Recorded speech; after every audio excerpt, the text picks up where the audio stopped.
আগামী 24 ঘন্টার মধ্যে ওনার যদি এই প্রয়োজনীয় জিনিসপত্রগুলো না দেওয়া হয়, উমর উত্তরবঙ্গে ঢুকতে পারবে না, উত্তরবঙ্গে ঢুকতে পারবে না। ওর 21 তারিখ 22 তারিখ ঠাকুরগাঁও পঞ্চগড় কোন জায়গায় ফ্যান বেজ আছে, কে উনাকে এই জায়গায় আশ্রয়টা দেয়, এটা আমি দেখবো।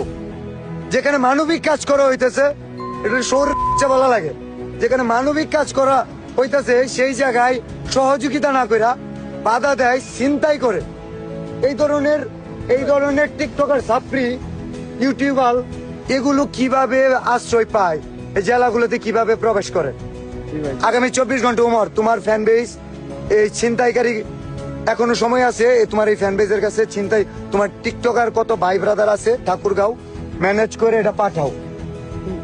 যোগাযোগ কিভাবে করবা জানি না, এটা পাঠাও আগামী 24 ঘন্টার মধ্যে। না হলে উত্তরবঙ্গে, আমি এটা বলে রাখি, একজন ছিনতাইকারীর ফ্যান বেজ যদি উমর এই উত্তরবঙ্গে ঢুকে, তার ফ্যান বেজ যদি মানবিক কাজে বাধা দেয় এবং ছিনতাই করে, সেই মানুষ যদি উত্তরবঙ্গে ঢুকে, আমি নিজে বয়কট করব।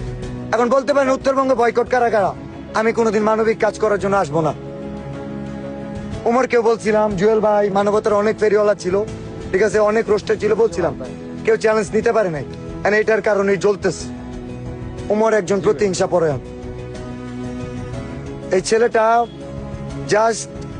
জাস্ট মানুষের ক্ষতি করতেছে, মানুষের ইমোশন নিয়ে খেলতেছে। বাংলাদেশের কোথাও সে এই যে সাইমনের চিকিৎসার জন্য না দিল 2টা টাকা, আরো বাধা দিল, ছিনতাই করলো, একজনের ড্রাইভিং লাইসেন্স ছিনতাই হলো, তাই না? তোমার বন্ধুর জন্য তোমার বাইক হারাই যায়, ওইটা নিয়ে ভিডিও বানাও, তাহলে ওনার জন্য কি ভিডিওটা বানাবো বলো?